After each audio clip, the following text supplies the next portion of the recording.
All right, 7 o'clock, Wednesday, January 7th, we'll call the meeting of the Planning Commission and Housing Task Force into session.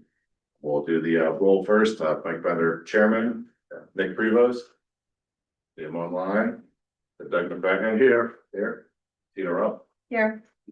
Aaron Tornell. We have all regular members. I see Megan Jupiter's on the alternates. I think that's everybody from the commission here. So we can move on to our regular business. We have minutes from our last meeting on December 3rd. We had a chance to review them. Yeah, I have one comment on one change on the minutes on the bottom of page 2. There's a motion to recommend approval of the accessory to apartments.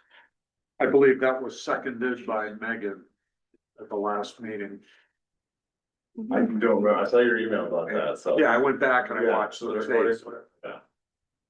I did too, and I thought either you or her, and you Okay. said she, so either way is fine. I don't remember if I did or not, but it's entirely possible.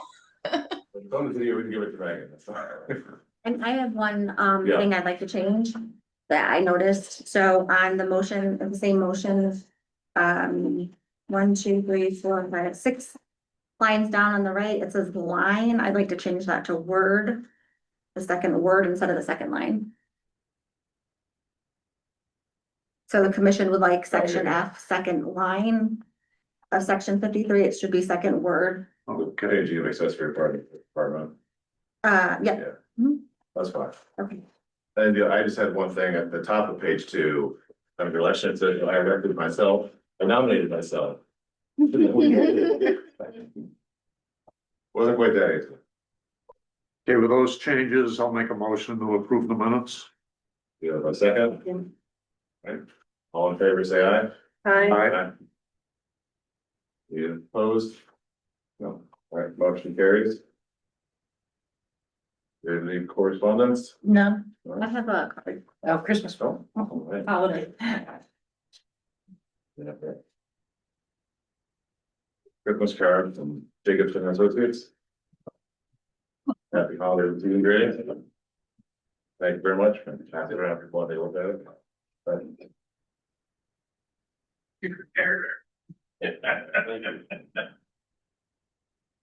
All right, then we can move to the first item on the agenda, which is referral from zoning commission in addition to amend the old Saybrook zoning regulations to permit a product pickup window of accessory use to an existing cannabis dispensary facility, adult use in the Gateway Business B4 District, Section 9, new definitions.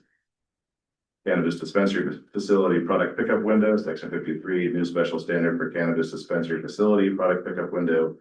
And new section 34.2.17 to allow cannabis dispensary facility product pickup window in the B4 district. We have applicant or agent here to. Yes, Mr.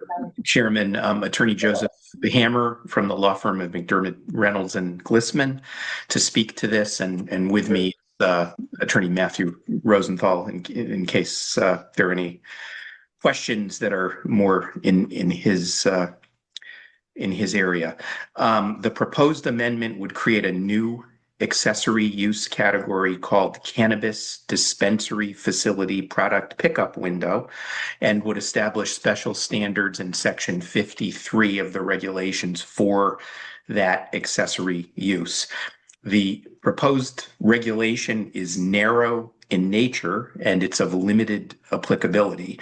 It would apply only to cannabis dispensary facilities, medical and adult use as defined in your regulations. And those facilities are permitted only if they received approval of a certificate of zoning compliance prior to January 1, 2022. So it's a very limited field of such facility. In addition, the proposed regulation has rigorous operational constraints and limitations. For example, it would permit only pickup of pre-ordered products. There would be no ordering of product at the window. And in that sense, it would be very different than the type of drive-through window that we all see at restaurants and coffee shops and banks where people do everything, from ordering on through. In addition, it would allow only a single window And it would also impose limitations on the number of permitted transactions per hour. Another important aspect is that it would only be allowed through a special exception from the zoning commission. And as you know, a special exception application is subject to a comprehensive review and an evaluation of potential impacts to the adjacent area based on the specific property that the use is proposed for. So there would be a high level of control in that sense. You have, I believe, as part of your file, a favorable advisory report from the Lower Connecticut River Valley Council of Governments dated December 29th, and they found consistency with the regional plan of conservation and development.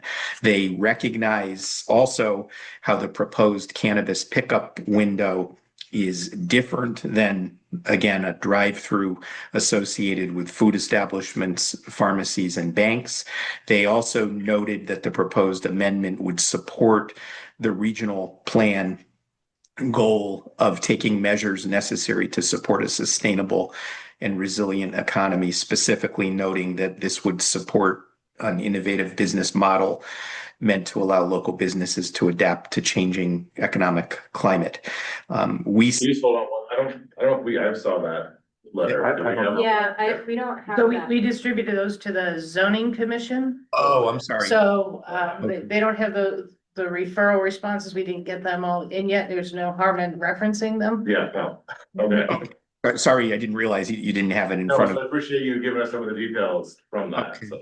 Okay, and then I just wanted to say from the applicant's perspective, the applicant submits that the proposed amendment would also further several goals in the old Saybrook plan of conservation and development, and those include attraction of new businesses and emerging industries and providing employment opportunities for community members, retaining a diverse base of businesses, and retaining and growing local businesses that provide quality long-term employment. So that's the gist of what's being proposed, and that's why we believe it's consistent with and would in fact further goals in the old Saybrook Plan of Conservation and Development, but happy to answer any questions if you have any. Which is one of the questions I had was just about, I guess, why we're creating sort of a new section just for these delivery drive-through windows, given that we just kind of revised the entire sort of drive-through section recently, and part of that was to kind of consolidate our drive-through regulations into one area. And now we're like splitting this one use out. When in that section, I know, we do call out some particular parameters around like pharmacies or, financial that are different from others. So I guess there would be a way within that section to kind of account for these extra regulations. I just wondering, what was the logic behind a new section? I can answer Okay, that. thank you. I made that suggestion since it's very limited, and I thought that going through and getting into all the stacking in the lanes and so forth. From the operations of I thought it would just be more confusing considering how limited it is. And kind of trying to figure out if it would be, the same volume as a restaurant or a pharmacy, or was it more like a bank and so forth. Yeah, I want to just like add in like a pharmacy, restaurant, bank, or cannabis, and then you kind of just build it in there, so like one place to find it. I know my main sort of just question, like, why is it, why do people? Well, the other thing too is if you go to section 9 of the zoning regular, section 9 and 53, if you go to cannabis, so it has cannabis with cannabis pickup and so forth, so all the cannabis stuff would be in one section. I was a little bit afraid we were gonna open up a giant can of worms and get back into the drive-through discussion. But I do. Yeah, so I was like, get your yeah, point.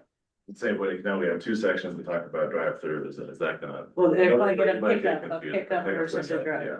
And it operates a little bit differently. It's not as though, and I mean, I think the applicant could speak, it's not as though people are gonna go up and place their order like they do at McDonald's.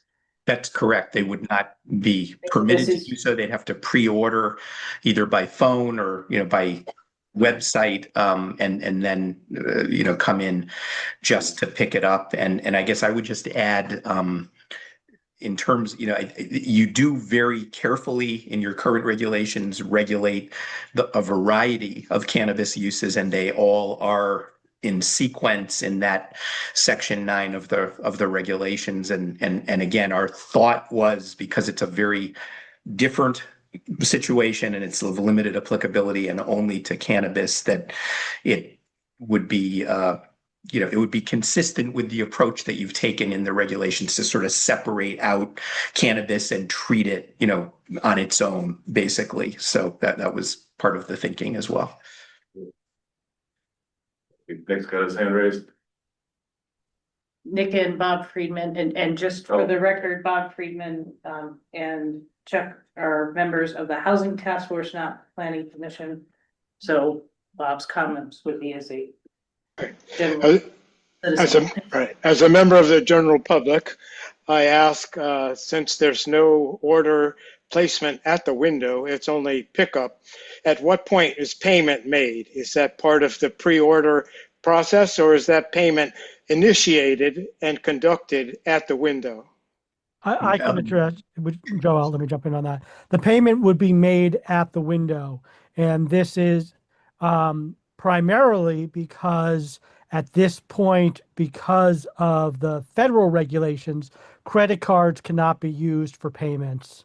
So most transactions are either cash or an ATM, a local ATM, cash at ATM transaction. So the ability to take online payment is federally restrictive. All right. Would there be an ATM on site on the same property? At this point, the operator, everyone I've done in the past, the operator has had an internal ATM. Most also have a point of sale ATM, which to a consumer looks like a standard, a tap and go or payment system similar to what you use, but it actually is an ATM where they put in their PIN and essentially the cash comes out of the till and gets paid that way. So they can take at the counter or at the window a ATM card, but not a credit card. All right, so this is potentially more than just a pickup window. It's also an ATM stopping point for the patron in the vehicle. Well, it would be just a ATM. They wouldn't be using it as an ATM. If they were doing the window transaction, the transaction would either be cash on hand or a remote tap your card and put the amount in. It wouldn't be like they're like, oh, I'm taking out 200, now give me 50 back, anything like that. It would be for the amount plus the service fee. So the whole interaction is very much like a vending machine. You Very pick much. your That's a fantastic analysis. Yes, and typically the window time at other locations is 2 to 4 minutes. So the interpersonal contact is basically down to, would there be like a QR code on a phone to establish the connection? They would require to give their state or their driver's license. That's a state one of the state regulations. So the transaction, every step of it would be meeting the state DCP requirements for the transaction. And that includes identifying themselves with a ID, and then, they go through the order that's in the system, they provide payment and receive their order back. So as mentioned by the CEO, Chris Costa, there are regulations for drive-through windows regarding stacking spaces. And stacking spaces are physical manifestations of the popularity of the business, if you will. And even if you have appointments, it stands to reason that stacking spaces could fill up by people pushing windows on their appointments. And so are there specific stacking regulations tied to this pickup window? That would be something that would be up to the determination of the zoning commission, at the time of a special exception application to be able to demonstrate that there's sufficient stacking. There would be signage, there would be measures taken, to try to avoid any adverse impacts. But because it is unique, not like those other types of drive-through windows rather than pickup windows, it's being left to the determination of the commission, and they can look at the particular site and see what they think works properly. Additionally, as part of the regulations, there's they can set, and it's built to the regulation, a volume control, a limited number of appointments per 30-minute period, and the requirement that the establishment have a diversion area, like a curbside pickup. If for some reason someone does show up early or late and their cars are stacking up, and that will be monitored, in the security area by camera, the clerk can divert the car to a curbside pickup parking Okay. spot. Okay, then one more question regarding, oh boy, let's see, after pickup, then the lane for the pickup window leads directly to the street, or does it have to navigate through the parking lot? Again, I think that's not, obviously, this is just focusing on the base regulation. That would have to be part of the special exception and site plan review, and depending on the particular site, and the layout of that site. But I think certainly I think the plan would be to do it in such a way that it's not going to have an adverse impact on people who are using a parking lot or accessing the parking lot, to avoid interference, or issues like that. Would this also require a new definition in section 9 of the regulations? We have proposed a new definition in section 9 as part of this, which is there's a new definition for cannabis dispensary facility product pickup window, and then section 53 laying out all of those operational restrictions and details that I alluded to earlier. So yes, there's a whole new use definition for that category that would fall in the cannabis section. All right, thank you. No more questions. Thank you. So this question is more for Chris. We're only talking to businesses that are going to be able to utilize this, correct? As the regulation currently stands, yes. And the state only allows us the 2 that we have, correct? Or can more apply? So the zoning regulation that was created only allowed for recreational cannabis dispensaries anywhere where previously approved medical cannabis dispensary was. So the zoning commission or another applicant could always go through and open it up, but that would require regulation change and a referral back, to this commission. The one thing is, we've all learned quite a bit about cannabis since this started. And even with the discussion about having it be a drive-through, regulations by the state do change here and there, and it's just not the same as going to McDonald's, and it's much more regulated. So it didn't really make sense to kind of group it in with the drive-through, even though it seems like it could, because I think we all learn the state regulations are kind of ever changing with that. Right. I'm actually in favor of keeping it separate from the other drive-through regulation, only because it's a very limited in scope use. My only other question is, the state got away from the appointments, and now we're talking, are we going to require appointments on the drive-through? So my understanding from, the applicant, and this is drive-through cannabis obviously is a pretty new venture here in Connecticut, is that in order to keep the set number of appointments per half hour for the pickup, that we'd have to follow the state requirements, so it's not as though we'd have lines of people going through, and the applicant can correct me if I'm wrong. It's also my understanding that if someone comes in 2 hours later for an appointment that they miss, that they have to order online again. Am I correct? Well, not exactly. First of all, this is actually more strict than the state. The state does not require appointments. In fact, that wasn't for retail either. That was a town requirement when it was in place. So that's not on the state.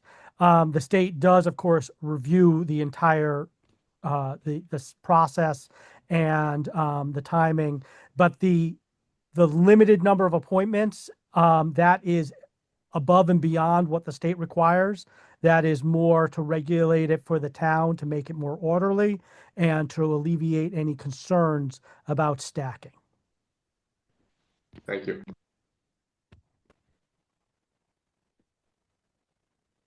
Questions from commissioners? Yeah, I had a question if the pickup windows, if there's any anticipation that there's gonna be any kind of like extended hours to those pickup windows only versus, the hours of the actual. Now, the Dispensary. hours, would be and can be regulated, that as part of the town approval.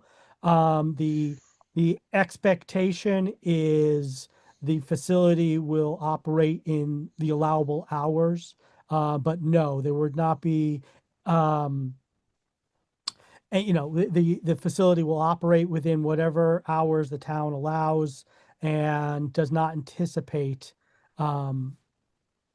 requesting any kind of extended hour beyond what they're allowed to operate.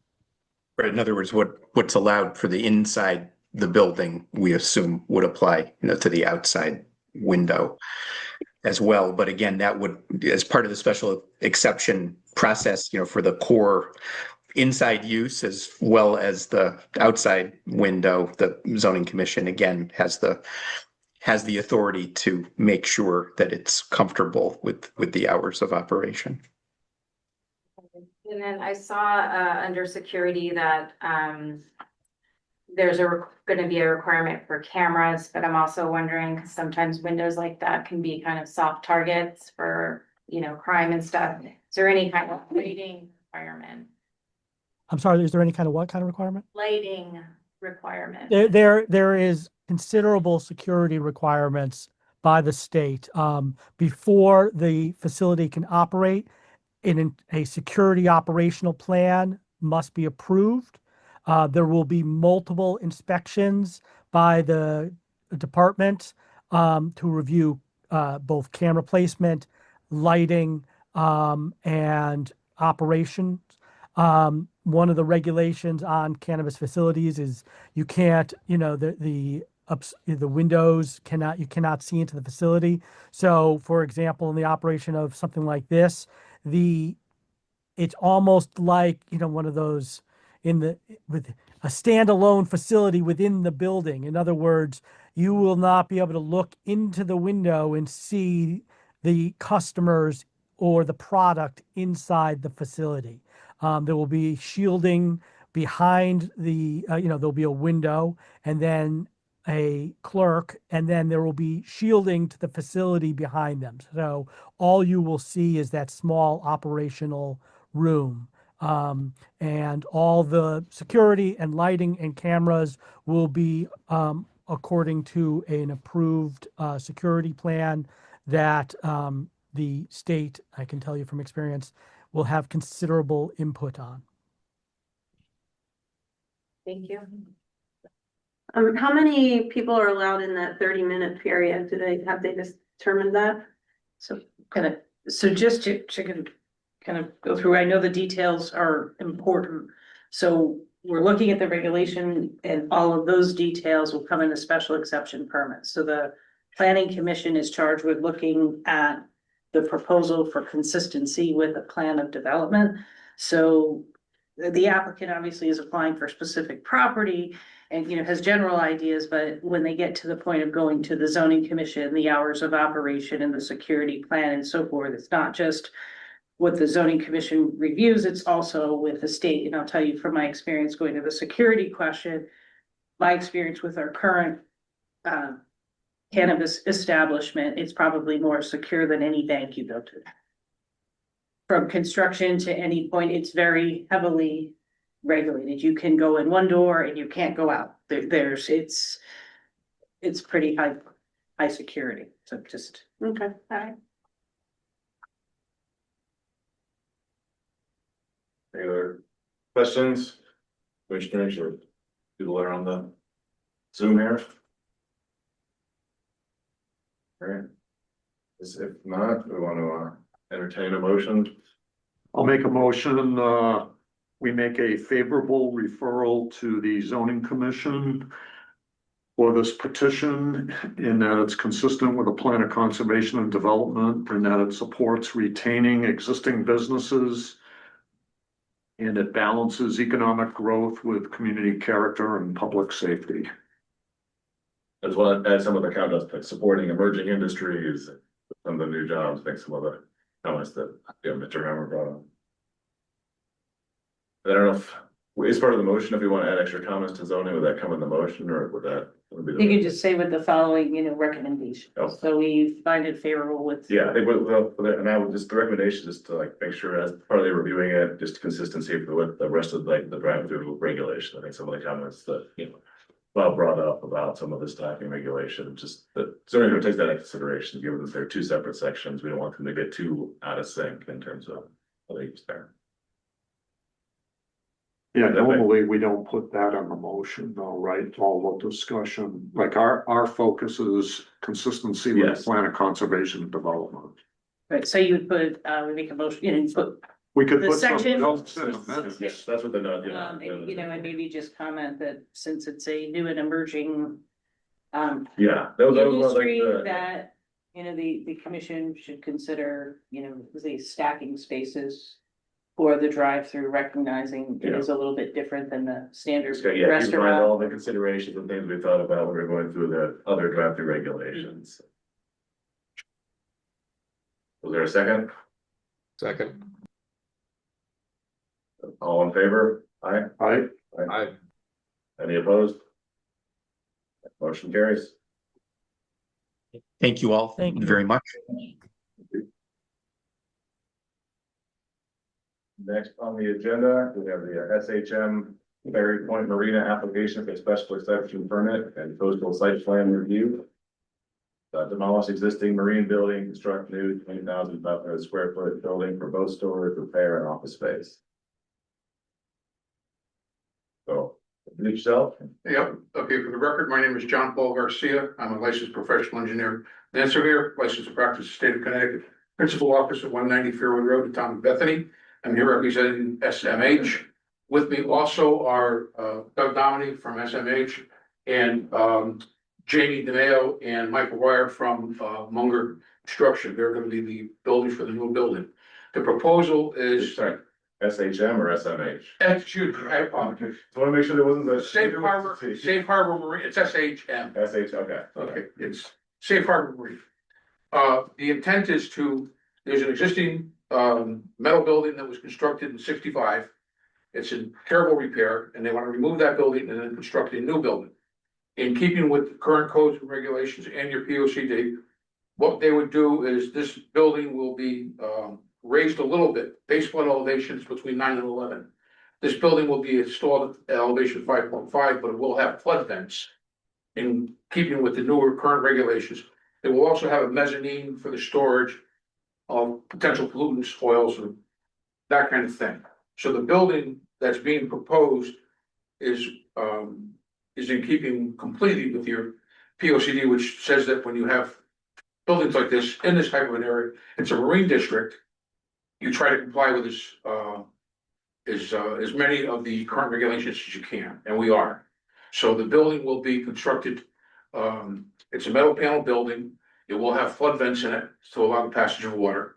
It will have a raised mezzanine to store. We're also there's an existing, there's no septic system on this site, so we had to get a special exception from the state health department and then from the town health department The current tank is located under the building here. We're locating the building as far away from the shore as we can, outside the 100-foot setback from the coastal jurisdiction line. And that's in the upper corner of the building, and plus the newer tank will be usually waterproof. So that reduces another source of potential pollution. So that's basically it. I don't know how much more detail you want me to go into. But the thing is, it's our professional opinion that this meets completely your POCD as regards to buildings in the marine district. So I have a question, like, I think I saw something in the application around permeable surfaces.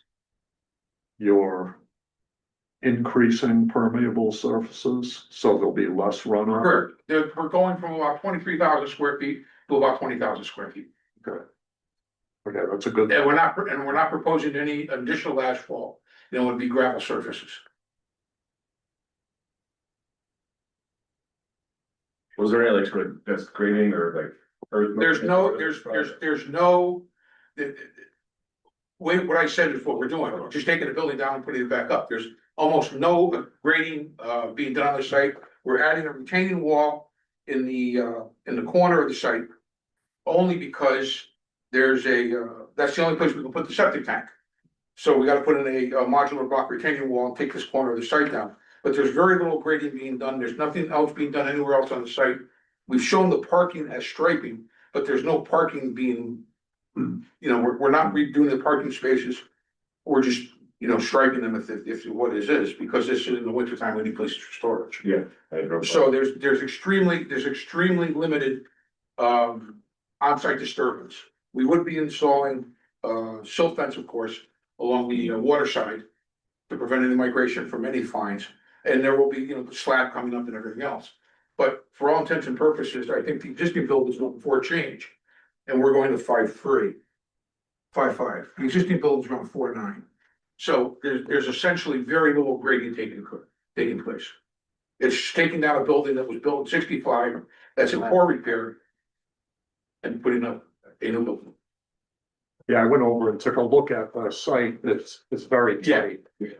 There's not a lot of maneuvering that can be done. No. Yeah, I was trying to figure out where they're gonna go. I saw the map. That's why we're taking the old buildings here. Like this, and so we're putting this basically on top of the old building. And we're moving the septic tank, which is under the existing building. And for which we have approval of already. I know the septic's gonna be outside, I use a 100-foot. Coastal jurisdiction line, that's correct.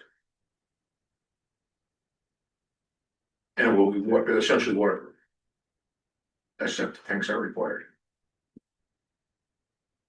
That's all right, so now I understand more. It's like if there's no trees coming down, right?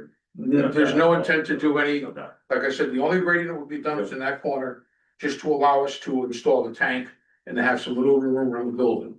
Yeah. That's basically it. We're not touching any of the Yeah. the treat area. Yeah, when like, I know the parking lot. Yeah. You're also. doing- No, we're not going up on top of anything. Yeah, as one, I was wondering, like, given where it is, Chris, is this also need to be like, is the gateway, one thing to do with this, or river front, or something? So Anything they can do with the this development? application, yes, so there's a coastal site plan, it's been referred to DEEP, the Connecticut River Gate Okay, Commission the whole- on that. Yeah, there's a whole list, or town engineer, so there's a lot of eyes on it. Yeah, I know for here, we're doing the coastal site plan as well as. They're just looking for the consistency just with the plan to okay. develop. Anybody else have any questions in the commission? All right, so with that, Want a motion? yeah, I think we can, take a motion here. Yeah, I'll make a motion to approve the Ferry Point Marina SHM Ferry Point Marina application for a special exception permit, coastal site plan review. In that it's consistent with the plan of conservation development and that it protects and promotes water dependent uses. And it addresses flooding and erosion control. Second, seconded by Aaron. Any discussion? Let's all in favor, say aye. Aye. Any opposed? Thank you very much. Thank you very much. Not to air a big. Have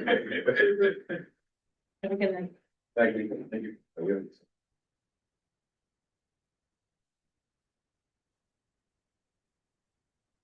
Next item on the agenda, and thanks for calling out Bob and Jack here, I've got them on the roll.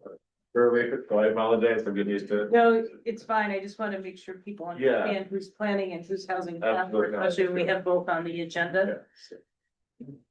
Skip right over. Okay, so next item on the agenda is the housing task force, so we have a report from subcommittee number 5 and. Ray, I think that's you. That's me. I am subcommittee number 5. So I think everybody has a copy, right? I could pull it up on the screen if that's helpful, but if we're all looking at it anyways, I don't know that it matters. So my section when we were reviewing our affordable housing plan was to go through and look at the demographic data that we had pulled, which was all 2018, and see what changes had occurred between 2018 and present. That was all census data. So RiverCog has a data dashboard where we pull census data up to present. I went on to that and I grabbed the data for 2019, 2020, 2021, 2022, and 2023 where it was available. And so you'll see that in the charts there. And I just kind of summarized what I noticed from looking at the data trends. So in the first one, we have seen a roughly 3.5% population increase between 2018 and 2023. But you'll see there was a big spike in 2021, which was likely due to remote work caused by COVID, influx of people, but it has since leveled out. Looking at race, we remain predominantly white, over 90%, with a slight increase in people identifying as 2 or more races. But if you look at the numbers across the board, that's not really moving much.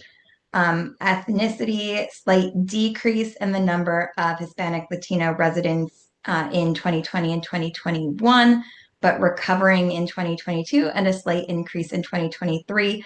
Again, though, when you're looking at the numbers over time, it's really not making a huge difference. Age is very interesting. So the share of population over 55 has been growing and the population under 17 continues to shrink, which tells us if we've seen population growth, it's largely been on the older end of the spectrum. We're not seeing a lot of influx in younger people. The largest share of our population across all years is the 55 to 64 age bracket, which has been steadily growing over time. On the other hand, the 5 to 17 age bracket has been notably shrinking, and the under 5 has been consistently low. The median age in 2018 was 51, compared to a median age of 55.8 in 2023.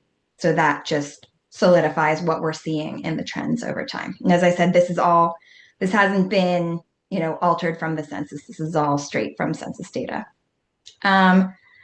The other part of my report was to talk about the regional plans. So for our new friends on the commission, in my day job, I work for the Lower Connecticut River Valley Council of Governments. I will say I don't do any of the referrals that come in from Old Saybrook, so I give that to other people. But I'll give a little overview of the plans that the region has done. So our big one, the region has a plan of conservation and development, just like the towns do, looking at sort of broad brushstrokes of what we see as growth and trends in the region over time. Our regional plan was adopted in 2021, and that hasn't changed since we adopted our housing plan for Old Saybrook. The 4 overarching themes in the regional plan were sustainability, community, innovation, and connectivity. And these themes are all meant to build toward the state's growth management principles. So we want to encourage growth to occur in areas where there is already development and discourage growth encroaching into natural resource and habitat areas. So focus on infill and sustainable development. It recognizes that every municipality is unique and all of these different areas of development will be context sensitive.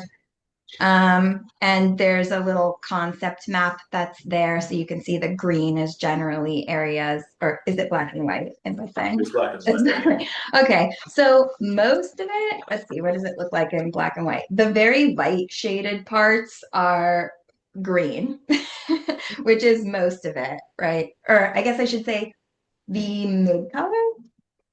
The mid-color gray. The very light is yellow, which is more residential. And then the very dark colors are purple, which is like kind of residential, commercial, and they kind of merge together in color scheme. And then the little dots are like the town centers. Yeah. You can see it on Rivercog's website, which is rivercog.org, if you really want to see the colors. It's good in color. You can share your screen too. I could right? do that too. Am I able to? Yeah. You should be able to. Okay. You got it. Okay. So the green is, and you can see like this was meant to be a concept map, so it's not at all parcel specific, but it was meant to be very conceptual to show these are areas where there's a lot of natural resources, areas where it's different levels of intensity, commercial in the purple and levels of intensity residential in the yellow. So Old Saybrook, it's what you might expect knowing Old Saybrook, where there is a lot of stuff versus a little bit of stuff. Not as much to see here, but the regional housing plan was a follow-up to the POCD. It was adopted in 2022. This would be due to be updated at the same time as Old Saybrook's housing plan. We created the regional housing plan as an umbrella document, and then we did the affordable housing plans for 13 of the 17 towns in the region. Old Saybrook created our own plan, but that means that the regional housing plan would be on the same time schedule as all of the local plans, except for the new legislation. Basically, the regional housing plan used all of the work that was done in the plan of conservation and development to talk about suitable areas for additional housing growth, targeting infill development, and then providing forums and tools and strategies for helping municipalities to implement their housing plans. Our regional recommendations I have here: study the feasibility of transit-oriented development at the region shoreline east stations, create a regional housing commission to coordinate on housing needs and issues, which we have done, and create a toolkit for municipalities to implement their regional housing plan, their local housing plans, and address housing issues, which is consistently a work in progress, but we do have some tools on our website at Rivercog that towns can use. We also completed a regional transit-oriented development vision plan in 2024, which was endorsed by this group last year now, because we're in 2026. Which recommends infill opportunities for housing near the train station and on underutilized sites and strip malls, and building upon what we already have on Main Street. And then the DOH grant with the parking study through Old Saybrook is working on implementing some of the recommendations there. And then Rivercog did a housing needs assessment through our regional housing committee in 2024, which was endorsed by the board. And we were intending to use our housing needs assessment to do the update to our regional housing plan. However, with the new legislation, there's going to be some changes to that. But a lot of what's coming through the legislation was informed by the work that we had done through this process. So while there will be changes specified by the bill text, some of this will remain the same. Basically, what we did was we first measured housing need, and this isn't the same as affordable housing need. We were looking literally at number of units for households. So how many households do we currently have? How many households do we expect to have? And how many housing units do we have? And is there a smaller number of housing units than there are projected future households? And what is that delta? And we added to that a vacancy rate that would allow for a healthy market for people to move around and to lower housing prices. And we called that future need. And then we worked with our housing committee to decide how would housing need be allocated among the municipalities so that they could plan for it? Where does it make sense? And again, going to the regional housing plan map, we kind of looked at that and we said, all right, what are the things that make these really dark yellow and dark purple areas versus the really green areas? And the things that we came up with as a group were, how much population do they have? Are they close to transit? And do they have a lot of jobs? And we broke that down by priority and we allocated to the municipalities based on their share of each of those things relative to the entire region. Like I said, some of that is definitely going to change based on new legislation, but that is what we were operating with at the time of me putting this report together. Any questions? Megan, does the town septic weigh into that allocation? We did not. And the reason why is because it fell away when we were working as a group. We started with it, and then what it came down to was the towns that had sewer said, well, just because we have sewer doesn't mean our sewer has the capacity to support more units. So if you're going to say you don't have capacity because your septic doesn't have, you don't have septic capacity. Well, we don't have capacity because we don't have sewer capacity. And so they just sort of canceled each other out because we decided based on the first calculation, this is what the need is. This is the number of households we expect to have. And this is how many units we are short. They have to go somewhere. So we're not going to reduce the need because it is what it is. So it's more a matter of where you put it. And so it sort of becomes a question of density, right? If it has to go somewhere and sewer and septic capacity are kind of canceling each other out, then it's how dense do you have to get in the land that you do have available in order to accommodate the units. Nick is having PTSD from joining 2 of these meetings.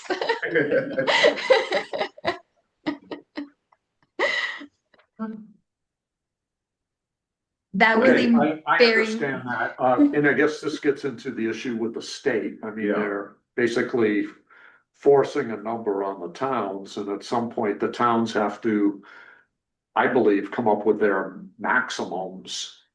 You know, every town's gonna have a maximum, and I'm not sure how easy that is to calculate, but whether you have sewage or septic, right? yeah. You can't exceed those.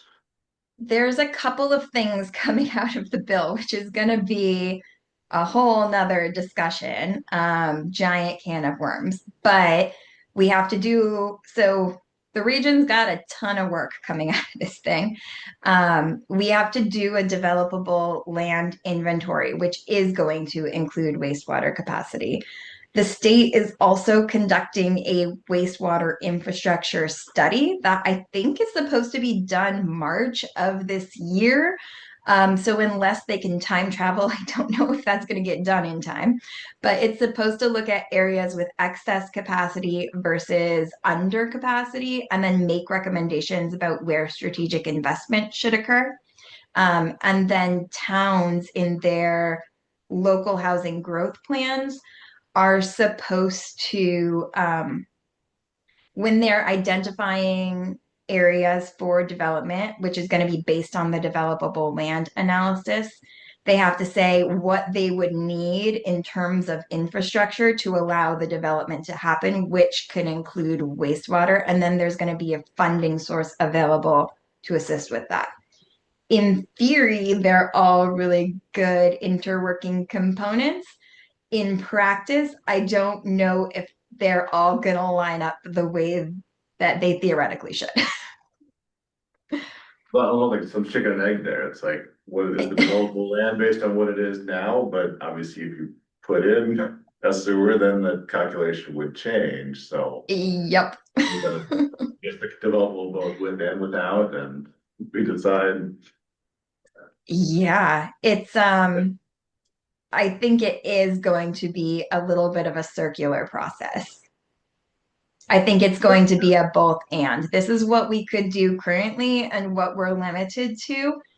Here's what we might be able to get with this level of investment. And go from there. Because the plans are just to accommodate the units. If you say with investment, we could accommodate it, but currently we can't. That's what your plan says. I think that's some of like just what we found out, like, you know, the land, like the septic capacity is like one of the biggest limitations here. So in terms of how we would, if we were rewriting our own plan, is decide, all right, where and how much housing do we want in which parts of town? Yeah. I think to your point, I guess that's one of the questions I had, like, is part of like the regional plan of the state, are they assigning like Old Saybrook needs to add 1,000 units, or as part of the plan we developed, we're gonna say, here's how many more units we could support based on the developable land we have today? Both. Okay. So also like so the COGs are participating with OPM in coming up with the state number. We are going to help them develop a methodology. It's my hope that the methodology is going to result in a number that is much more reasonable than the numbers we were looking at before. Because to be honest, we're not growing tremendously. Like asking how many affordable units you need is different from asking how many physical units need to be built. So I think there's two answers to that. I think the number that's coming out of the state is going to be a number of housing units, as I understand it now, meaning physical development.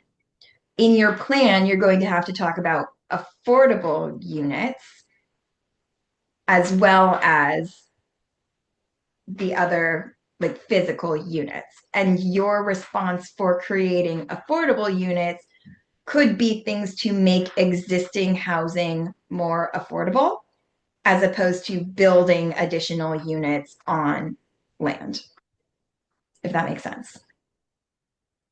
And again, like talking with OPM doesn't have all the answers on this right now either. Like everyone is still trying to figure out what this looks like. I have a meeting tomorrow. It's our first like COG working group meeting with OPM to talk about what the methodology is going to look like.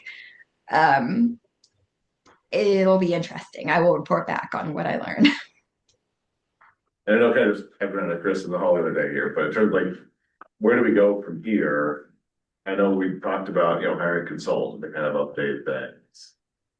I don't know. I have If some we have- updates. Yeah, since once you give your update, then we'll, yeah. So kind of to circle back, our plan was before this new legislation passed, was we were full steam ahead at updating what we were gonna call not just our affordable housing plan, a housing plan that met the affordable housing plan requirements for each town. So we have our funding in place to update that plan. However, now that we're having a regional housing plan and the terms have changed a little bit, we need to kind of step back a little and I think we're all on the same page from a planning perspective, as Megan says. We really don't know how this is all gonna shake out. It's all brand new. OPM, the regions, the towns, we all have to figure out where we are. And we've spent, as a housing task force, a year going through, looking at different housing types. We've interviewed a number of different folks. We've had people come in and speak to us about this. So it's like, okay, what do we do now? So my thought is, and part of the reason, and Mike and I talked about it a little bit, having Megan come in with her report, which was our last report, is we left off that we were reviewing each section of the plan in subcommittees. And then the election came, we had some changes. And so the plan was that we were gonna go forward with updating. So I think we spent a lot of time and effort as a housing task force reviewing the plan. And my recommendation, I talked to Megan a little bit about it too, are we spinning our wheels or wasting our time? Is maybe we put our own private housing plan to the side, go through, look at our current affordable housing plan, take the recommendations from all the subcommittees and what we've learned, also maybe apply any new laws and things that have happened that have changed since our first plan, put that together as some recommendations for the next, what would have been our housing plan, and then take that information and provide it to the region. The region is still figuring out what they're doing, and another component of this, because we have separate planning and zoning commissions, I think it's very important that the planning commission, the zoning commission, and the housing task force are on the same page, because at some point there will be a recommendation, most likely for zoning regulation changes. So what I would propose is that if you give me a little bit of time to take all of your information, put it together, and I'm gonna explain all the other things I've got, where I'm working on right now, get that together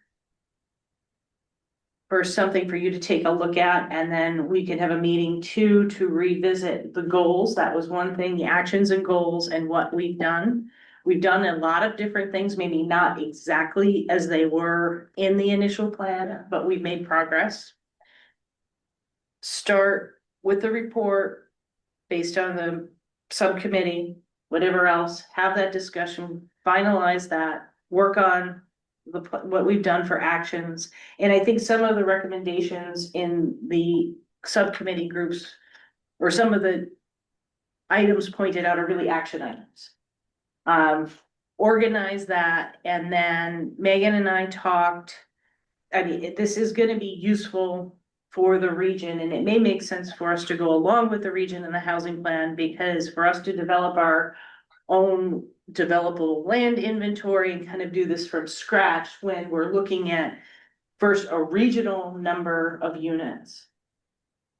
And then what each individual town is going to have, and that was my understanding from Megan, so there'd be like an old Saybrook section, a Middletown section with our recommendations, put that together. And get guidance from the region. So on February 18th, because of the, there's a holiday, I've got a bunch of dates for you tonight, so bear with me. That is Martin Luther King. I'm sorry. That's President. President's Day, sorry, that holiday. President's Day, there is no zoning, the town hall's closed, there's no zoning commission meeting. So on February 18th, there's a planning and a zoning commission meeting scheduled on the same night. So the thought was to have Megan come in, or someone from RiverCog, do a little bit of a report as to what the region's thinking. And that's gonna include involvement from the town of Old Saybrook and so forth, see where things end up. Or the, you know, where the region is at that point, because you do have a lot of work to do at the regional level. And then, time permitting, maybe just have general, it's gonna evolve into a general housing discussion, because I think it's important that planning and zoning stay on the same page. And since we're meeting, and we're very lucky that Megan wears two hats for us, she's a great planner, a RiverCog, and a member. So that would be the proposal, but would you be able to meet at 6 possibly? Is 6 that? PM on February 18th.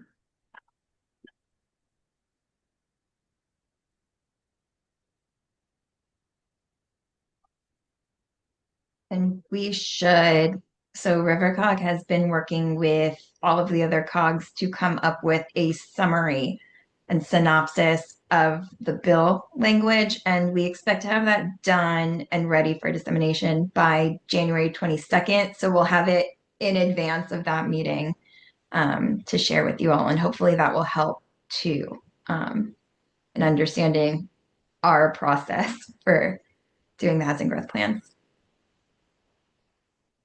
Does that seem, the 6 o'clock work for everyone?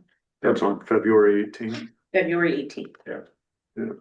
Is the land use meeting at the Cape still? Let's stick to one meeting, and I've got about 6 things to go through for time. That's another joint. meeting. That's a different. So no. 18, that's, you would sort of have that sort of like wrapped up report from what we, all the different subjects. I don't know if I'm gonna have the wrapped up report, because, and I'll go through some of the other timelines I'm working on. I'm working on grant stuff as well, and a new grant that I don't know if I told you that I applied for, but anyway, let's. Yeah, 'cause I think that's for like wrapping up the recommendations and maybe like revisiting that like 1 page of goals. Even if we Well, get. the additional tasks, like let's report on a status of where we were with those, plus here's sort of like a, 1 or 2 pager, here's all of our findings. I think we're gonna need a little more time Oh. once it's wrapped up before, and then maybe we just kind of report to the zoning commission, that's what we're doing.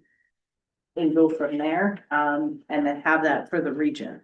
I So that- agree that it doesn't make sense to like update the entire affordable housing Yeah. plan, like so on the original plan with how much is changing regulatory.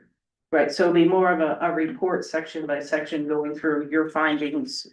And then maybe say, since then, this has been recognized as, we're no longer required to have a 5-year affordable housing plan. It's put in some of that, because some of the laws, the housing laws have been changing once a year, so that's another thing. I know there's some discussion in the subcommittee reports, but kind of another review to say, okay, did we catch some of this? So the 18th at 6, is that, okay? Yep. So going back, to Doug's point, and I'm kind of jumping into staff report and housing, so we'll just kind of merge it if that works. Let's say we have other housing task force business there. So, well, I'm gonna end up getting into It all gets kind of put housing. together, all right. Is that okay if we merge the, kind of Fine. roll into staff report? So January 26th, we did receive an invite in December. It's the land use department usually has these meeting of the land use agencies for everybody to catch up. This one would be at the Cape, and typically it's just a chairman or a representative or two. But we're looking to get as many board and commission members to attend this meeting. The meeting is about expansions to the Cape, and we're gonna have a number of things we're gonna talk about, which, have some big picture parking, different. So it's important, and this will be a presentation and an overview and a little bit of a initial opportunity for you to provide feedback. So that meeting is at 6 o'clock on January 26th. You don't have to RSVP. We do have the space there. So as many of you that can attend, that would be great. We're gonna invite you, fire marshal, different staff members, because it's important for this feedback before the Cape project goes along too far to get some initial thoughts. So February 4th. Oh, I may backtrack. January 21st. As of now, you have no business. The Martin Luther King holiday pushed the zoning commission to the 21st. And that meeting, I need to be in 2 places at one time on the 21st. So I don't know if you want to just postpone, cancel the 21st and go to the Cape meeting. I have a conflict on the 21st with another thing I'm involved with. I can't be here the 21st. Okay. Even though we're gonna be on the 26th anyway, I think. Glad you spoke up. Yeah, I'm okay with this. Yeah, let's cancel that meeting. Okay, so we'll cancel January 21st. As of February 4th, right now, we have no business. I have a conflict there. I can't be at the meeting, so I don't, as far as getting to some of these reports, I'm between the double meetings and that, but I'm gonna work on this and we'll go through the Yeah. actions. Right. And maybe we should do that after the 18th, because I don't think we're gonna Yeah, have let's it. hold on, yeah, let's leave that one there, if we have some. For the referrals, Yeah, if okay. it comes up in between. All right, so. What I'm working on, just to kind of jump into the staff report portion of it is, so I want to update you, it is part of your housing task force plan, but we, as you're aware, we did get approximately $100,000 for the Department of Housing for the B1, B2 mixed use study.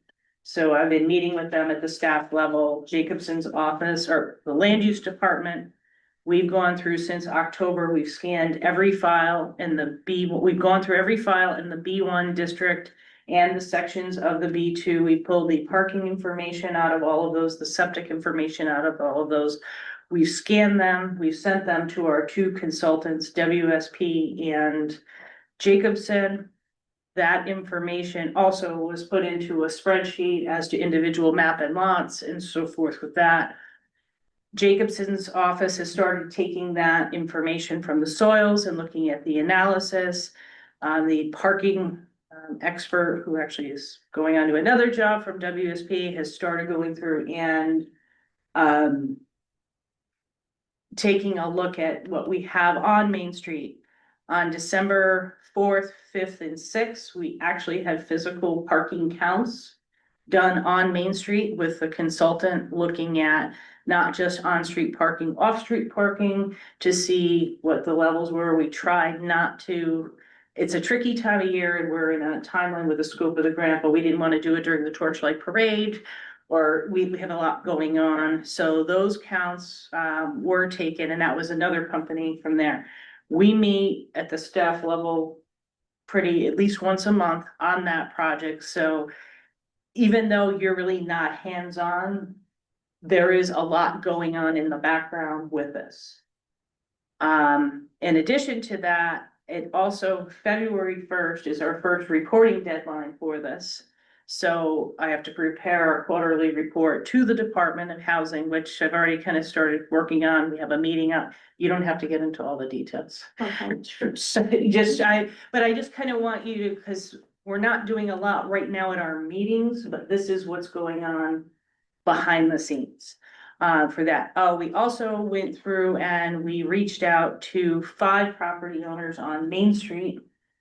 And we've interviewed 3. I don't know if we're going to hear from some of them to discuss our current mixed use housing regulations on Main Street and as reasons why or why not, or even if they've considered using these regulations. We started at general and there were some interesting things and it wasn't all septic and parking. One of the folks that we interviewed said, I really don't want to mix uses. I don't want to have people in my shopping plaza who are going to go through and park their residential cars and have a conflict when the restaurant's busy. I don't want smells.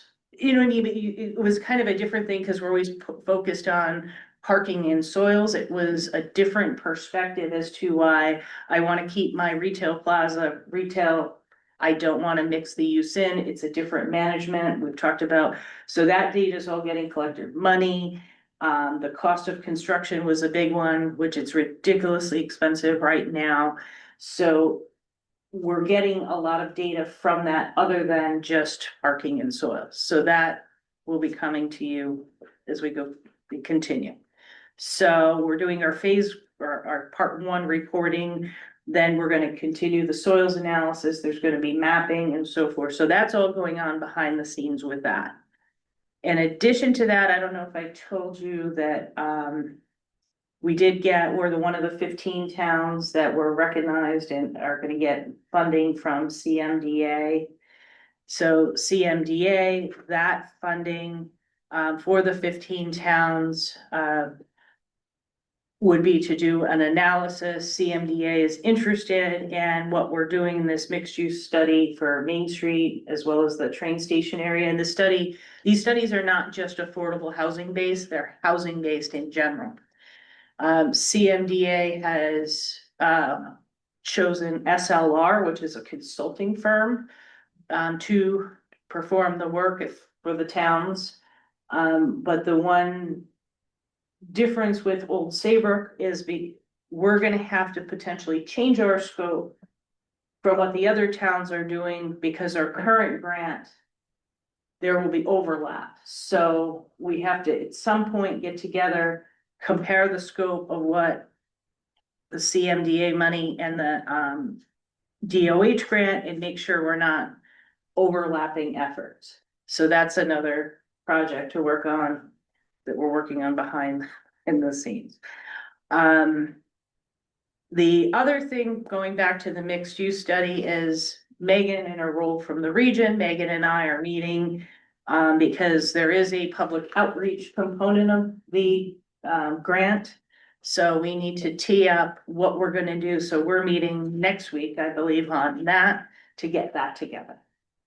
And I'm giving you a little bit more of the blow by blow, so you really kind of understand there's a lot going on. It's just not in front of you today.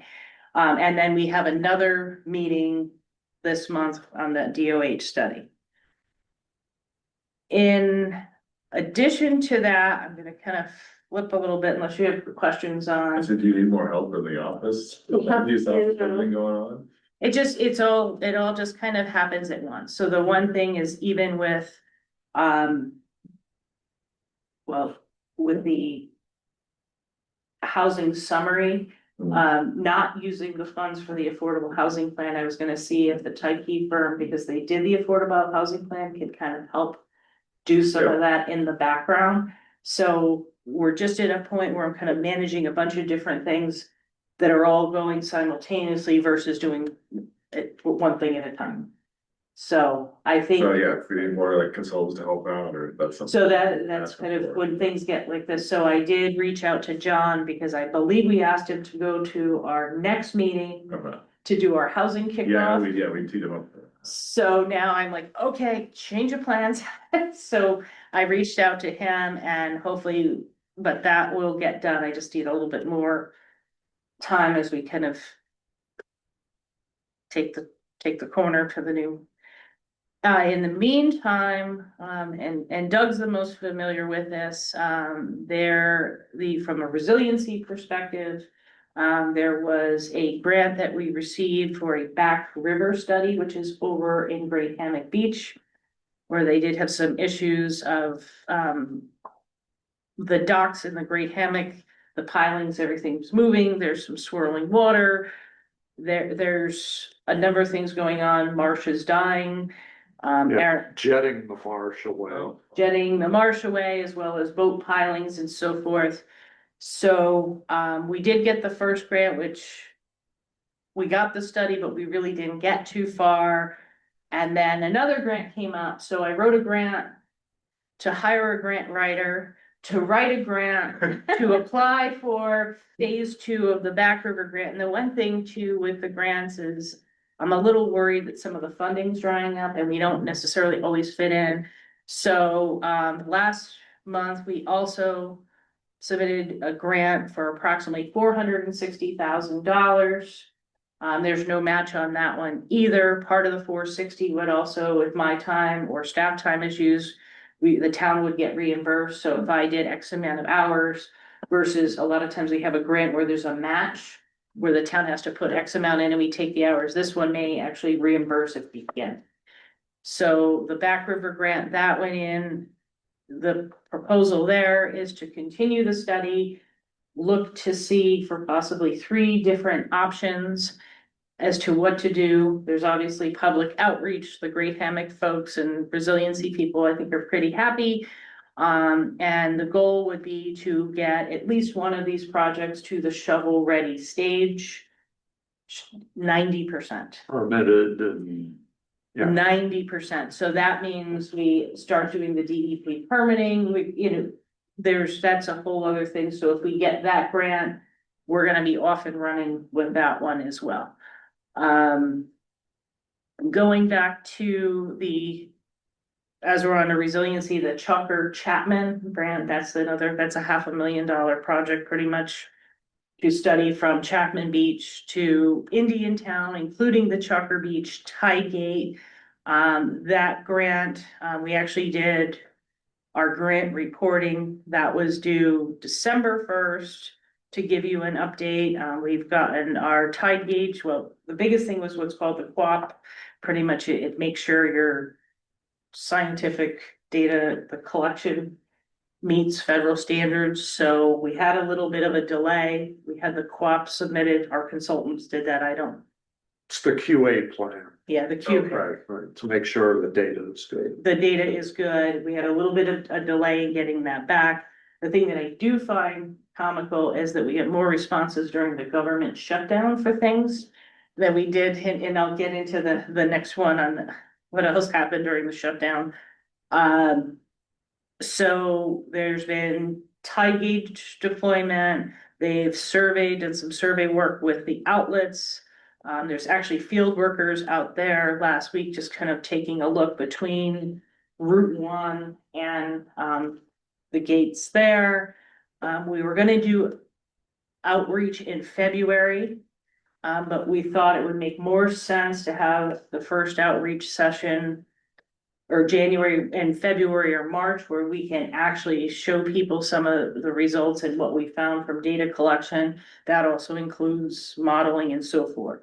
So even though there's a consultant involved, I'm kind of key in that. So like yesterday, I got a call about, well, I don't understand why the drainage system went here and we need this information, and also the outreach to the neighborhood associations, because they're like, why is somebody walking in the marsh?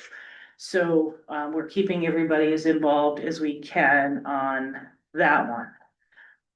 The other thing that did happen is we did finally get our preliminary approval of from FEMA of the natural hazard mitigation plan. So that's been, which is Fenwick and Old Saybrook. I don't know if it went to Maryland, has it scheduled for your board in Fenwick. But we did go through, we have the final document where revisions made. And that meeting, I'll be at the Board of Selectmen's meeting on Tuesday, January 13th, requesting that they adopt your plan. And this one, Dennis, was a key player. He was kind of the representative in that. We finished that like a year ago. It's time to start it again almost. Well, I mean, this is part of it, and it's, it seems like, well, what are, doesn't seem like we're doing a lot. There really is a lot going on. The other thing we've got in the works is the regulation for public improvements. So that is Planning Commission regulations. The last time that you saw that, we made some amendments to driveway widths. And there were a few other things to fix. We did get a new police chief, and we now have a new fire marshal as of December 1st. We've had some discussions about the regulations for public improvements in general. And I just need everybody to kind of get up to speed, especially our fire marshal, like, hi, welcome here. And he's great. Same with our police chief. So we do have some regulations regarding having cisterns or other water sources for new developments, but there's been some question as to, is what we have enough? How did we come up with that standard? And we do have almost a quarter of the town that doesn't have public water or fire protection water. So what we're looking at is revisiting those standards to make sure, and maybe now that we're getting more housing and we're pushing for more housing developments, affordable or not affordable, we don't want to build something that doesn't have adequate water supply. So I'm working on that, and that was a little bit of a delay. We'd like to also incorporate that into the zoning regs and have it, subdivision wherever we can kind of repeat these. So it'll still be those separate regulations, but just have more alignment between the two of them, or?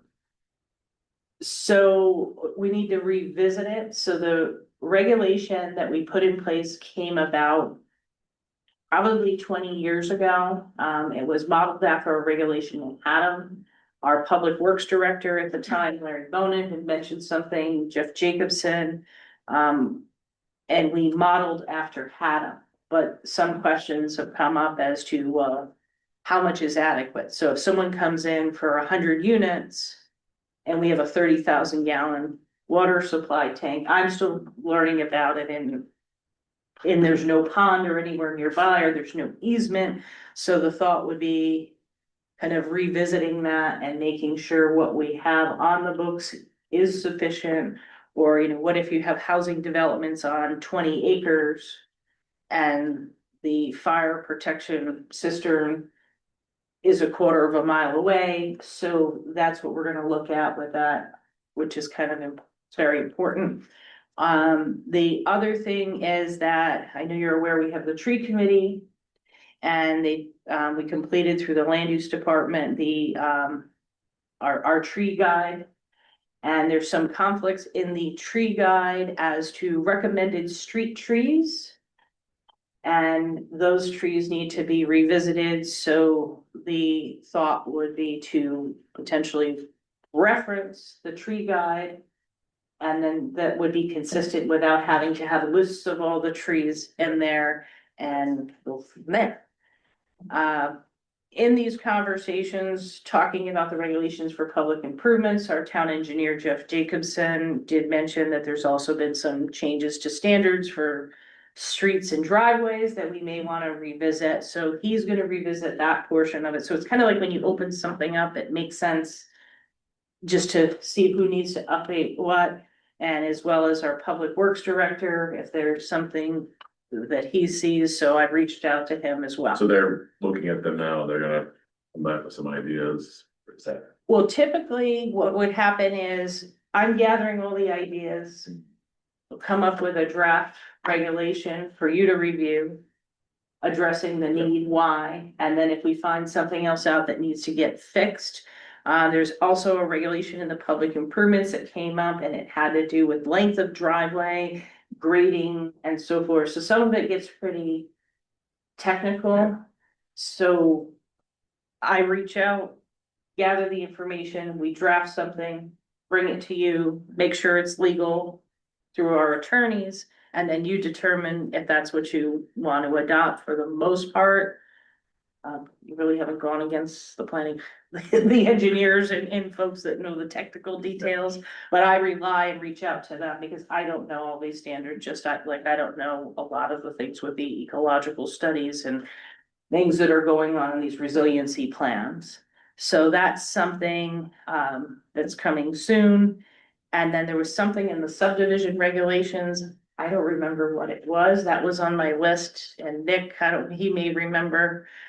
I don't know if you remember what it was, but I wrote it down somewhere, and if there's anything that's not consistent between the plans, it makes sense just to open them up, have the hearings, and go from there. Regarding the subdivision, I believe it was on the open space and how much of the wetlands they can use for the open. Thank you. Yeah.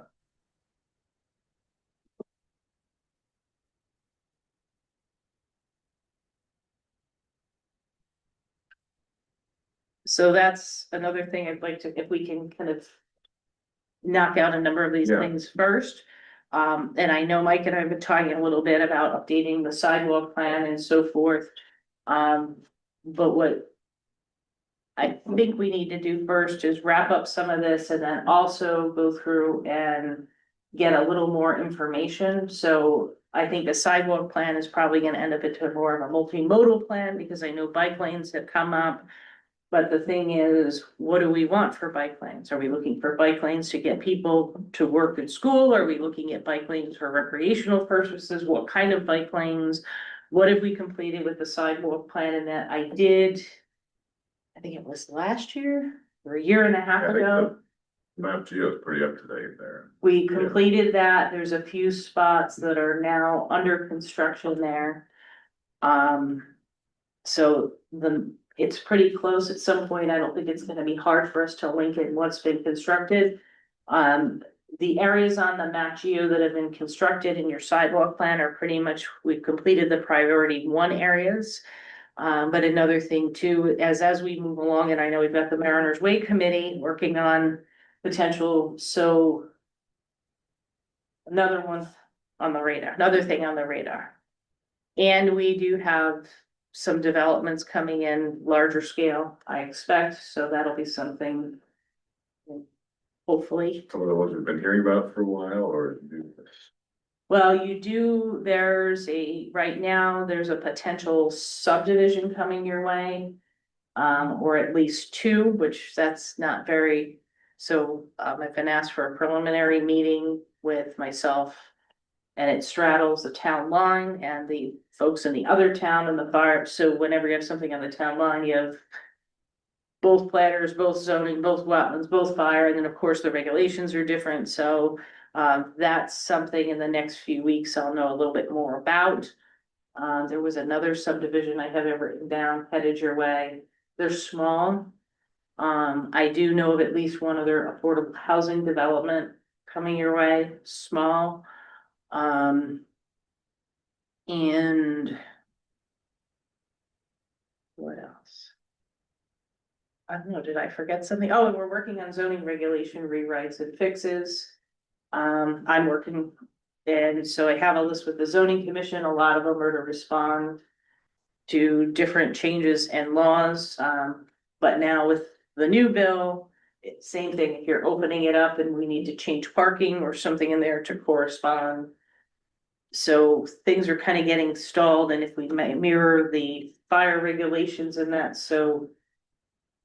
They're all on the move, I know there were some recommendations in the old affordable housing plan and the other plan about some like the housing change in zoning too, so they would consider some of those, like the duplex or some of those. so I think we should talk a little bit more about that at the joint meeting and where we are. And that's a whole different thing, Yes. but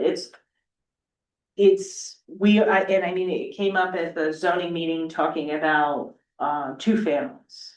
And regulations when we did the ADU tax, I know at least one member here was kind of watching the conversation on Monday. But I think overall. We really kind of need to look at the plan before we need to get a better handle on the plan versus saying, okay, let's amend. Two families here and whatever else for the consistency. We have the affordable component, we have the other component, and. So there's a lot. Yeah, I mean, some of those things I think we had them in the POCD too, to kind of like consider some of those like more density things here, so if they're opening it up to look at. So that's something they could add onto their list, yeah, we basically talk about. That I think we need to have more, so the zoning commission goes through and. Some towns go through and they say, okay, well, we're gonna revisit our regulations cover to cover, and they do that every 10 years. The zoning commission here and the zoning regulations are more kind of a working document. So as things come up. And if the focus is housing, we go through the housing, so we've done. There's been times we've gone through, and I mean, Bob was involved with many of these. Where we've gone through every zoning district and looked at everything from lot size to the uses allowed and, do we want doggy daycare here? Do we want cannabis here? And look at the consistency. Then we've gone through, when we did the incentive housing zone regulations, we went through and reformatted all the sections, changed it, redid the whole book. That was, I think, in 2009. And then we've consistently gone through like 53 and some of the others, so. We write lists kind of this is a problem, that's a problem, whatever, but I think. Before we start picking apart all the housing stuff, it may make sense to kind of get our overall. Focus and consensus versus saying, let's fix two families or fix this. ADUs was kind of a big one, and that was because the changes with removing minimum housing. Size and so forth. But I think we need to kind of think globally about it, and I think with this new housing plan. With the whole. Developable, if we're gonna do a developable land analysis or the region is, it doesn't really make sense to say. Let's put 5-story apartments in certain areas if we're never gonna get them in there. And I think that we're gonna get from with the region. Not that we can't tweak it. So right now, we're working on a lot of things that are more compliant with laws. The other thing too is that in November, I spoke with the Department of Housing Conference, and there was some discussion too about me visiting the Department of Housing to revisit our hurdles with the incentive housing zone regulations. So that's another thing on it. So that's what I'm doing from the planning perspective. And once again, if you need more help, adding more resources there. Okay. I was Now- asked this about with the sidewalk, are there other grants out there? We have lots of grants for resiliency. Are there like grants that could help? So update those kind of we plans, actually those do plans. have a lot of grants and we have achieved them. So right now, they take time. So we have the grants, most of what you see in the construction you see in town, we went through. And I can get all of that to you when we get to that point, but we did get grants from, and they're coming soon. So you get the grant, then you go through, you design, it goes to the Board of Selectmen, it goes out to bid and that. So some of what you're seeing being constructed happened in 2019. That was several years ago. So there's Grants. sidewalk, there's a sidewalk grant to continue sidewalks pretty much from Big Y to Westbrook. Westbrook at the time applied, so it would connect from where the kind of the Vista housing, they'll call it, to Big Y, that connection of sidewalks. Then we do have additional sidewalks and they've been doing some water line work over, that's the whole kind of, I would call it the Stage Road Triangle, that's a different one.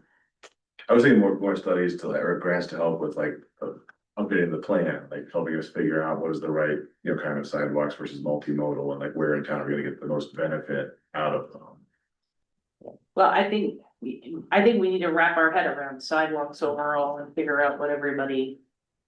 Yeah, that's what the other grants out there to help with those kind of like studies. We have grants to help with the resiliency studies and other similar programs that we just haven't applied for. I don't know if they exist or.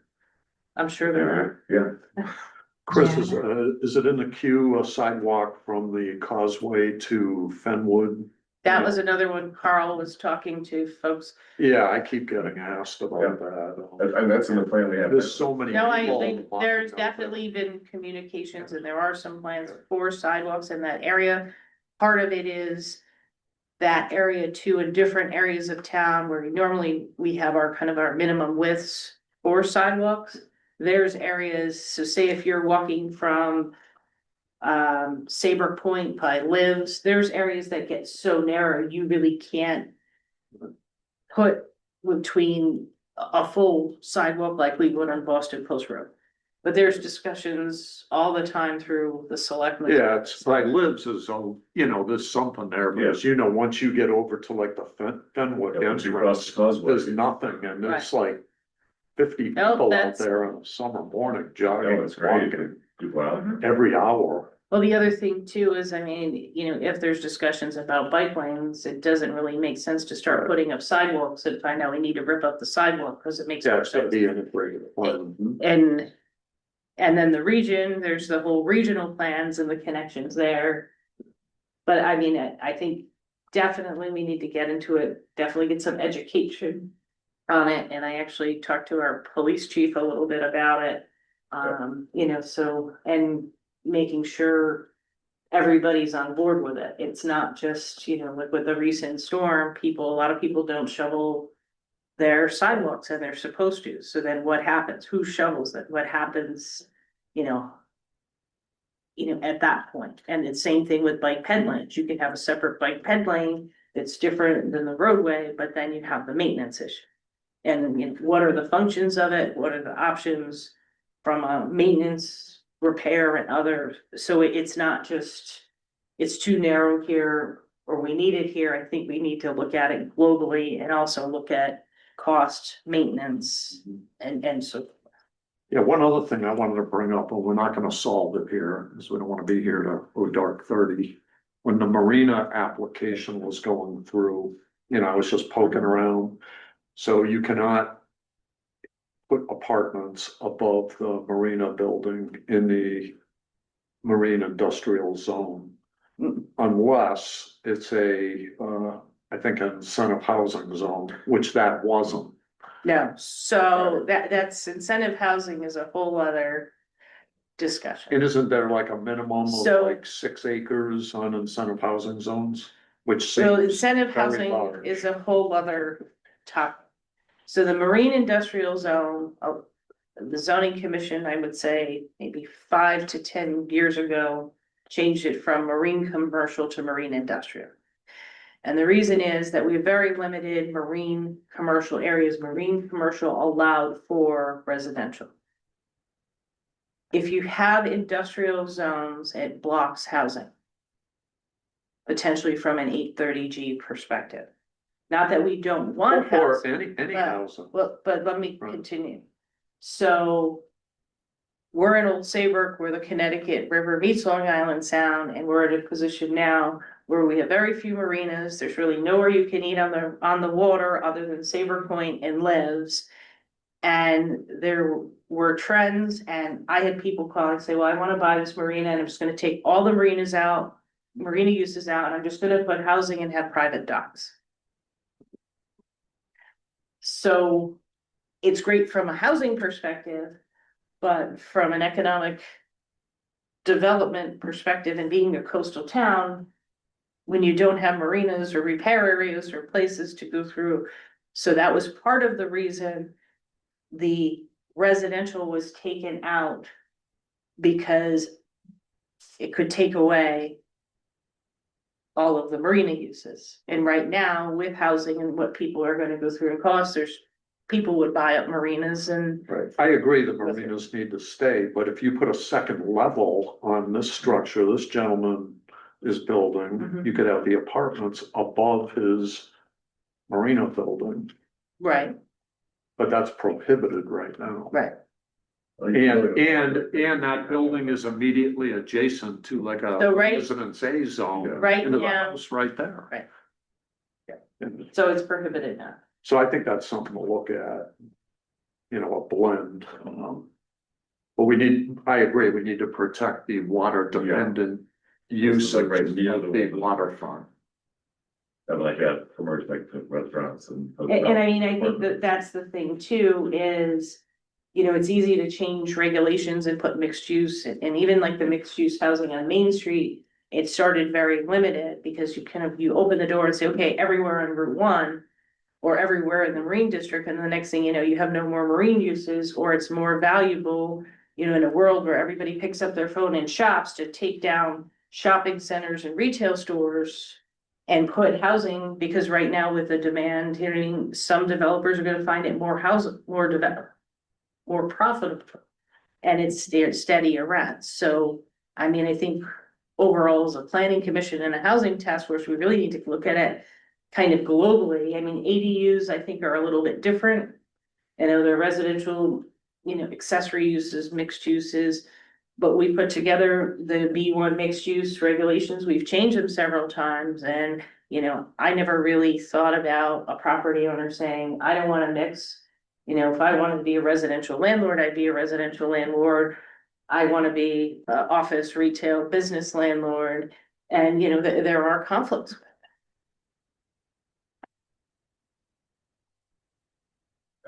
So you're right as a landlord to decide, but that's what your building only supports it, we can't force you to convert it. But Right. we could say, if you're gonna build a new building, it has to have both, and then that would help steer where then you go.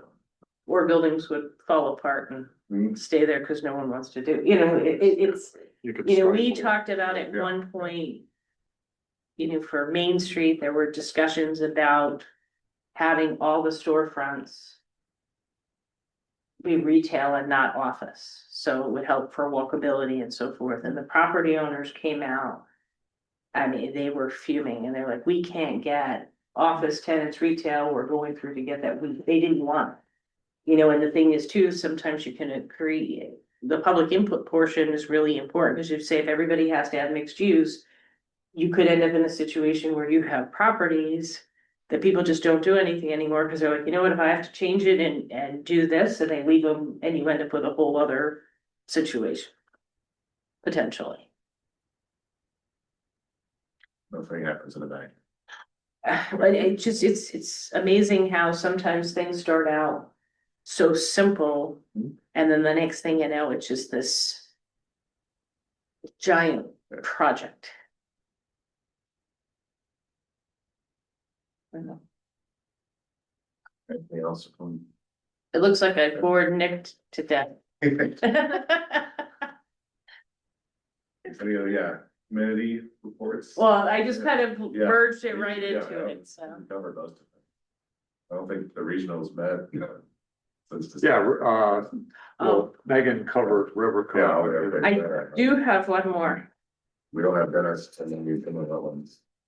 Okay, well, one thing I did want to revisit, and I apologize because I have to look at my work email.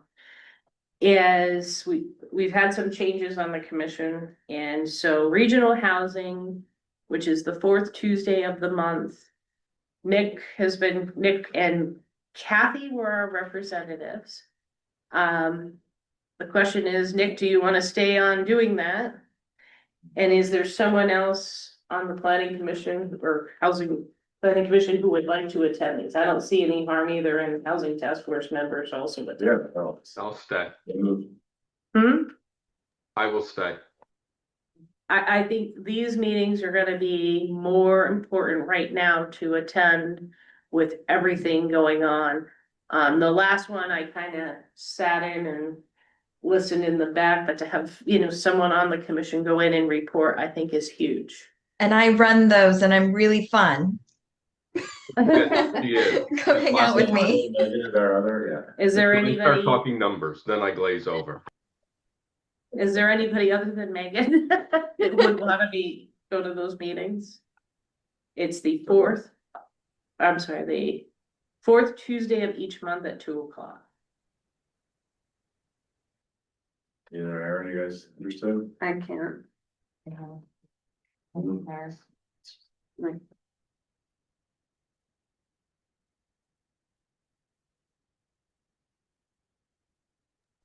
I guess I'll do it alone.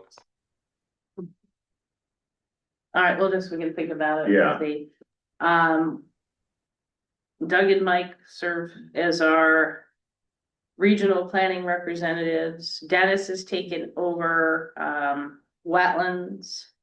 Doug is all resiliency. Are you still good with the Chapman Chuck, or he's kind of the liaison to all of it? And the Mariners Way Committee. And then Megan, I don't want to burn her out, but she's kind of our river cog update us. And then natural hazard mitigation, obviously that just is wrapping up with Dennis. So I just wanted to make sure everybody's good with sitting in on those, and I think there's gonna be more meetings to come.